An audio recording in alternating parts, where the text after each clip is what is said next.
At my wedding, my wife's family mocked my mom in front of 201 people, then said to one of the guests, "That's not a mother. That's a mistake in a dress." My fiancée laughed. I didn't. I got up and called off the wedding in front of everyone. Then I did this. The next day, their world collapsed because my name is Dylan. I'm 31, a stockbroker, the eldest son of a nurse who worked night shifts, and a mechanic who taught me how to read numbers like a second language. I don't drink before noon. I check futures before coffee. I can quote earnings calls like song lyrics. People say I'm composed. That day, I wasn't. It was my wedding day. Black tux, slim tie, cufflinks from my dad's old toolbox. Little chrome discs polished, so clean you could see the ceiling lights in them. My mom sat in the front row in a navy dress she'd saved up for, smoothing the skirt with hands that have lifted more patience than I can count. She looked nervous and proud at the same time. I kept looking at her to steady myself. A server brushed past with a tray of champagne. Laughter rolled from the cluster of my fiancé's family near the aisle. I heard the laugh I knew too well, high and sharp, her mother's. And then the words clear as a bell cutting through the violin music warming up. "Look at that one," her aunt said, not bothering to lower her voice. "That's not a mother. That's a mistake in a dress." My spine went cold. I turned. They weren't whispering. They weren't even pretending. My fiancée Lana was with them. She pressed her lips together like she was trying not to laugh, then actually laughed. A quick bright burst, like someone popping a balloon. My mom heard. I watched the smile slip, the corners sink. She looked down like maybe the fabric could swallow her. I didn't think. I moved. The wedding planner's face blurred. The violinist stopped mid-note. I took the microphone from the DJ with a calm I didn't feel. I could hear my own breath in the speakers. "Hey," I said. "Before we start, I need to say something." 201 heads turned. Lenin rustled. Lana's father folded his arms like a referee who'd been waiting for a foul. I looked at my mom, then at Lana. "If you can laugh when someone calls my mother a mistake, you don't get to be my wife." Lana's smile fell so fast it looked rehearsed in reverse. Her mother hissed, "Don't be dramatic." I set the mic on the table, the thud echoing. "This isn't drama, it's a boundary." I took off the ring I hadn't yet placed and put it next to the mic. Ceremonies off. Someone gasped. Someone clapped once and stopped. The violinist cleared his throat. My mom covered her mouth with both hands. The room tilted and went quiet. I walked toward the exit, past centerpieces we argued about, past the cake I'd paid for, past faces that would become stories. Lana said to the room more than to me, "He's overreacting. He'll come back." I didn't. I opened the door. Cool air, an empty hallway. The smell of kitchen garlic and fresh flowers hit me at once. I kept walking. My phone buzzed in my pocket. Group chat lit up. My head was buzzing louder. I didn't check any messages. I found a quiet service corridor and leaned my forehead to the cool wall tile. I thought about my mom's hands. I thought about every overtime shift. I thought about a laugh like a match head. Then I thought about money, not because it was first, but because it's how people tell you who they are. I met Lana 3 years ago when her startup wanted me to advise on a friend and family round. She liked that I knew what a COVID-like clause was, and that my shirts didn't wrinkle when I took my jacket off. I liked that she was fast. Fast to text, fast to laugh, fast to plan a future, like ordering tapas, one of everything. We'll figure it out. Her family was different. Loud dinners, opinions like salvos, jokes that were just jokes until you asked them to stop. It was a culture of we say everything to your face, which meant they said whatever hurt and called it honesty. The first time Lana's mother met my mom, she said, "You work nights?" How quaint. Then she winked at me. I told myself it was tone deafness, not malice. That becomes a habit. You start sanding the edges off people until they fit the picture you've already hung on the wall. I paid for things because I could. The venue deposit, the photographer, the florist, who only took meetings at 6 a.m. on Tuesdays. Lana and I agreed we'd keep finances separate until after the wedding. Still, my card ended up on everything. I didn't mind. Love makes you generous. It also makes you slow to take inventory. There were little red flags that looked beige in the right light. Her brother asked me at Thanksgiving if I could park 10 grand in my account for a day or two because his limit was being weird. When I said no, he laughed like I told a joke and said, "You're the Wall Street guy. Move some numbers." Lana smoothed over. He's kidding. He wasn't. Her dad liked to make speeches about how real men provide, and family is an ecosystem. Every speech ended with him handing me the check at dinner. Not for me to sign, but to put my card down. The first time it felt like acceptance. By the 10th, it felt like a tax. Then planning got tight. We had a spreadsheet. We had tabs. We had a calendar invite called Final Budget that pinged and gave me a headache. Lana wanted the string quartet, the donut wall, the fog machine for the first dance. I wanted to get married without a loan. We compromised by me paying and calling it a team effort. My mom kept quiet.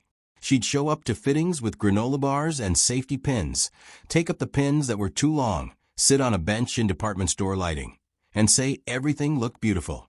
Once in the car, she said, "You sure they like you?" I said they love me. She looked out the window and didn't answer. The week before the wedding, things got meaner. Lana's aunt sent a photo in the group chat of my mom's dress from a fitting and wrote, "Cute. Is that from the clearance rack?" Someone reacted with a laughing emoji. Someone else said, "At least she won't outshine the bride." I typed 3 different replies and deleted all of them. I told my mom the group chat was muted. 2 days before, Lana called me at work. "My dad's friend can hook us up with an investment property if we wire $50K before month end. It's not a big deal. Paperwork later." I said, "No." She went quiet. Then, "You don't trust my family."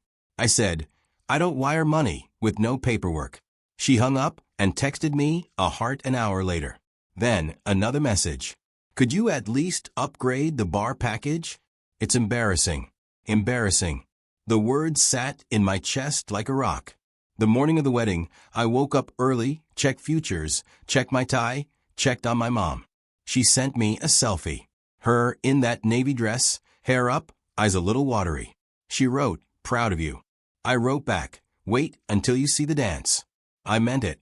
I wanted that day to be clean. Then the comment, then the laugh, then the mic, the ring, the door, the hallway. In the corridor, my phone buzzed like a hornet nest. "Lana, first come back. You're making a scene." Then her mother, "You apologize to me and my sister, or we'll be seeking compensation for the embarrassment and the venue costs." Her brother, "You owe us for flights." Her dad, "This will be an expensive mistake." I stared at the screen and thought about the invoice spreadsheet I'd been keeping on my laptop. I thought about the retainer agreements, the contracts with my name on them, the chargebacks I could file, the caller ID history that looked like a timeline of who thinks your wallet. I put the phone away. I went back inside, but not to the ceremony. I found my mom by the bathrooms, dabbing under her eyes with a folded napkin like she could erase the scene if she pressed long enough. "I'm sorry," I said. She shook her head. "Don't you dare apologize for me." I canceled it, I said. She swallowed. "Good." We stood there in the hum of the HVAC and the clink of glacier. "Go home," I told her. "I'll handle the mess." My mom squeezed my hand. "It's not a mess. It's a beginning." I nodded, not believing it yet. Then I started making calls. The point wasn't the insult. It was the laugh. The point wasn't the money. It was the math of respect. I called the venue manager first. "Contract holder is me." I said, "Ceremony is CanLed. Please hold any refunds for the card on file. We'll need to itemize damages." I emailed him from my phone standing in a stairwell with a mop bucket and a stack of folded linens. I attached receipts. I attached screenshots. People act different when you have your paperwork ready. Then I called the photographer. Per Clause 7B, deliver only the images of my side and neutral shots. Do not distribute a gallery link to the bride's family. I'll pay the balance now. I paid. I called the florist. Pick up the arch at 5 p.m. and send me the fee schedule for restocking. Do not release anything to anyone without my written approval. I called my bank. Flag any charges from vendors not on this list. Decline additional bar upgrades requested today. I called my apartment building. Please add my mother to the guest list. She's staying with me. Between calls, I walked back through the ballroom. People had scattered into groups. Whispers. Lana was at the head table with her parents, fingers flying over her phone. Her mother saw me and stood like she'd been waiting to pounce. You humiliated us, she said. You humiliated my mother. I said it was a joke. No, I said a joke lands on yourself. An insult lands on someone else. Lana said, Dylan, can we talk alone? Her voice went soft, a tone I'd seen turn knives into spoons with servers and clerks. In a minute, I said, First, your mother needs to apologize to mine. Her mother laughed without humor. We don't apologize for jokes. Then you don't get access to anything I paid for. I said, bar DJ bus, nothing. This event is over. Her dad stepped in jaw tight. Son, I'm not your son. My voice was even. And for the record, the deposits are mine. The contracts are mine, and the card is mine. He blustered something about reputations. I didn't hear the rest because a server tugged my sleeve. The DJ wants to know if he should keep the equipment. Pack it up, I said. Lana grabbed my arm. If you walk out, nobody will ever forget it. If I stay, I said, I'll forget myself. That was the breaking point. Not because it was loud, but because it was quiet. I set the rules down like you set down a plate so it doesn't break. And I walked away for the last time. In the parking lot, a groomsman asked if I was okay. I said, not yet. He offered a ride. I said I drove. I watched a white limousine pull up, stop, idle, then turn around. The driver got my text.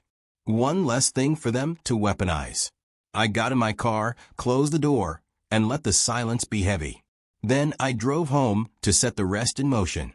People think aftermath is fireworks and sirens. It's actually passwords, PDFs, and the ping of emails going exactly where you planned. I sat at my desk, tie loosened, jacket on the back of the chair, and got to work. First, money. I closed the joint wedding account we'd never really used except for show. Balance 12 cents and a feeling. I filed chargebacks on any last-minute upgrades that had hit my card since Thursday.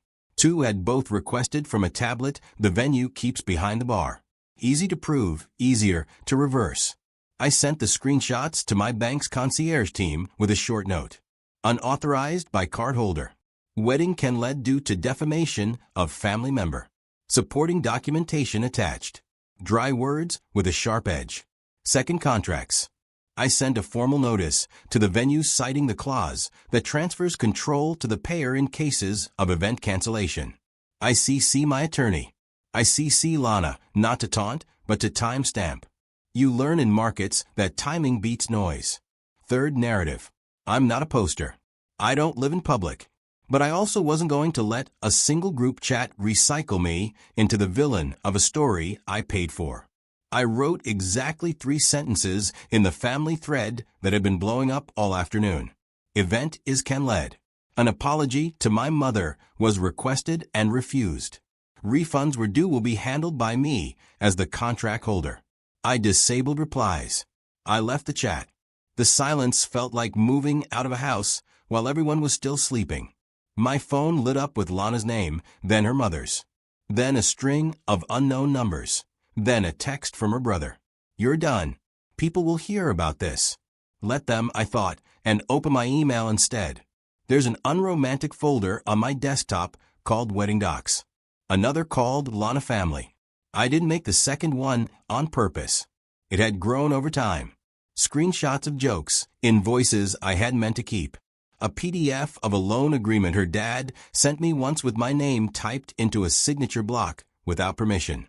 There was also a photo. My mom sitting on a bench outside a bridal boutique, while Lana and her mother posed in a mirror crop to exclude her. I'm not a revenge guy, but I am a boundary guy. Boundaries without enforcement are wishes. So I enforced mine with paper. I drafted a letter. Simple, professional, boring on purpose. To whom it may concern. Due to slander directed at my mother at a public event on date, I have canceled the ceremony. As contract holder and payer on accounts list, I will coordinate refunds directly. Do not contact my mother. Any further communication should be directed to my counsel at email. I attached a separate letter for the loan agreement notifying them that any signature used without consent constituted fraud and that any attempt to submit it would be met with immediate legal action. I CC'd the family lawyer whose card I'd been handed at a barbecue with a wink. Send, send, send. Then I did what most people forget is an option. I took care of my mother first. I ordered her dinner delivered from the place she likes. Lemon chicken extra sauce. I texted, eat, hydrate. We'll watch the dumb singing show at 8. She sent a heart and nothing else. That said enough. By 7 p.m. I had 8 voicemails. I listened to the first 2. Lana, if you don't come back and fix this, no one will ever work with you again. Work with me as if weddings are networking events, and my mother is a prop. Delete her mother.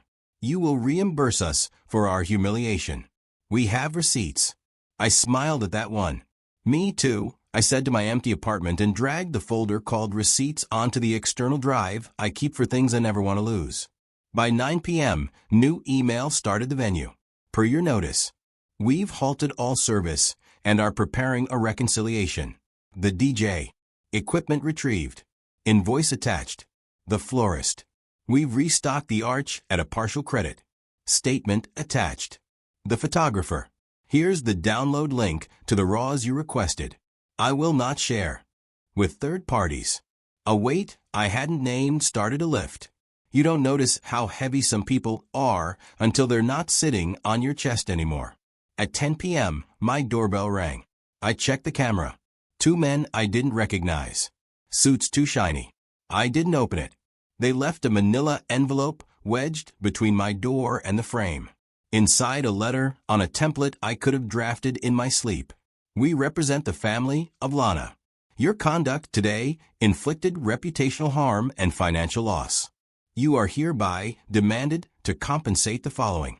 They'd itemized. Flights, a hotel block they had not paid for, a hair/makeup deposit, emotional distress, my favorite, always hard to audit. At the end, a demand for $75,000. I wrote a number on the top of the letter, $0. Then I wrote another, the actual total I had paid to date. Venue, DJ, band deposit, florist, rentals, transportation, the cake, the tuxes I bought outright because their rental plan was a mess. It was higher than $75,000.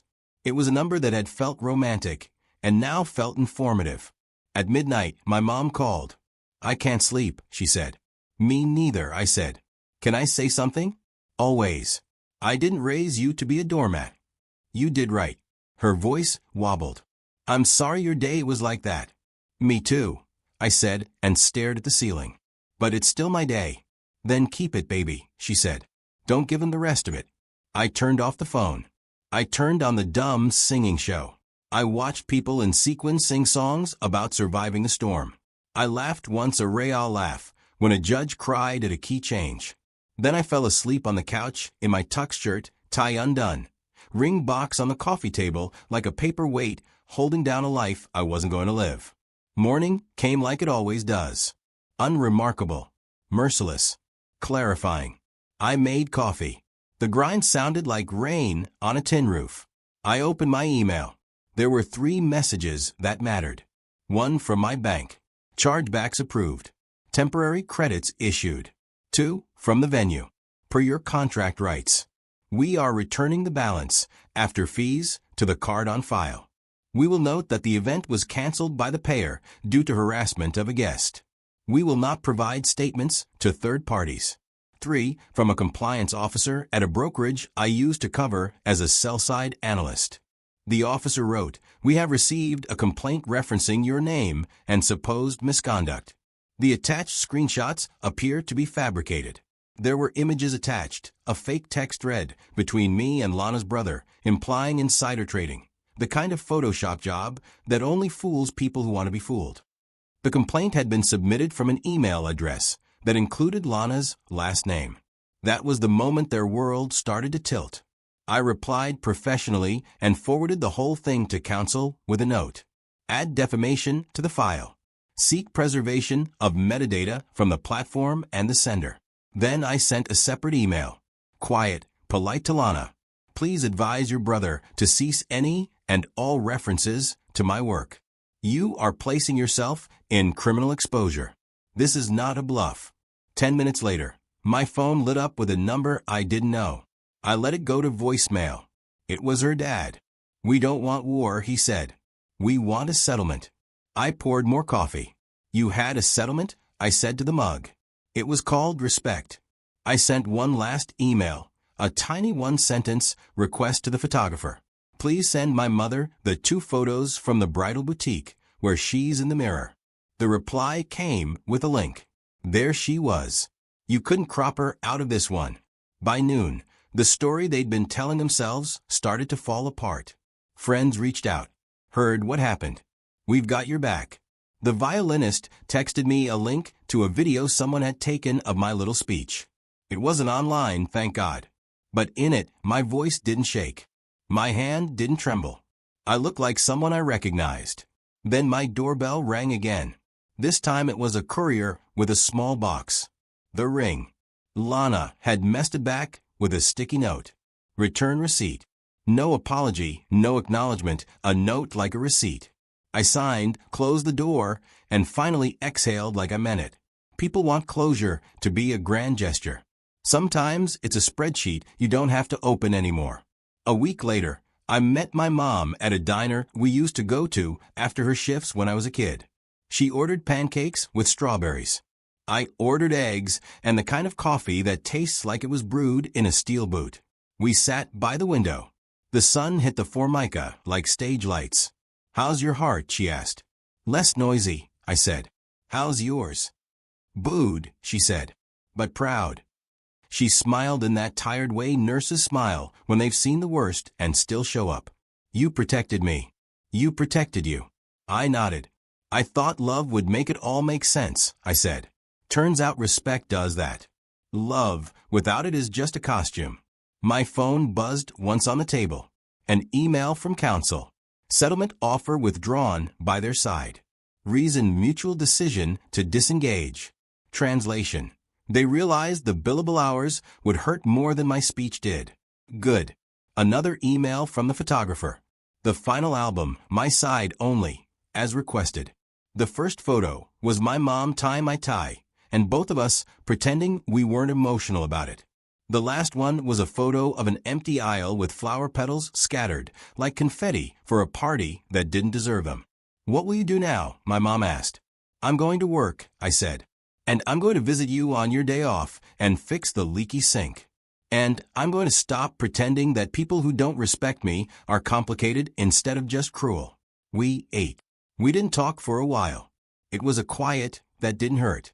That afternoon, I called the venue and told them to donate the leftover flowers to the hospice ward at my mom's hospital.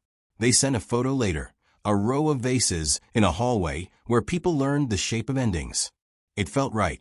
Something beautiful salvaged from something ugly. Lana texted me 2 weeks after that. We should talk for closure. I typed and deleted 3 replies. Then I wrote, we had closure. It happened when you laughed. I blocked her number, not to punish, but to stop a door from swinging in an empty frame. Months went by. I slept. I lifted. I took my mom to a matinee on a Tuesday because we could. When markets were bad, I didn't look to someone who despised me for comfort. When markets were good, I didn't feel the urge to buy forgiveness with a nicer bar package. And then one morning, my inbox pinged with a note from a client who'd heard the story thirdhand. You kept your boundary in public, he wrote. I want a broker who will do the same when a boardroom gets ugly. He moved his account to me. It wasn't about the commission. It was a reminder that the world doesn't end when you do the right thing in front of people who expect you to fold. The last piece arrived quietly. A plain envelope in my mailbox with no return address. Inside a handwritten apology on line paper, shaky pinstrokes. Dylan, I'm sorry for what I said about your mother. It wasn't a joke. It was cruel. I've never been good at apologies. I'm trying. Lana's aunt. It didn't fix anything. It didn't have to. I folded it, put it in a drawer with the cufflinks. That same day, my mom texted me a photo of the flowers at the hospital with a caption that read, "Your mess made there. Hallway, beautiful. Here's my closure." Written in words simple enough I don't have to reread them to remember. I will never stand next to someone who laughs at my mother. I will never buy my way into a family by financing their disrespect. I will not let love be an excuse for erasing myself at the door. I'm Dylan. I didn't get married that day. I got something else. A life with a lock on it and a list of names who keep keys only if they earn them. And for once, I didn't have to check a chart to know I was.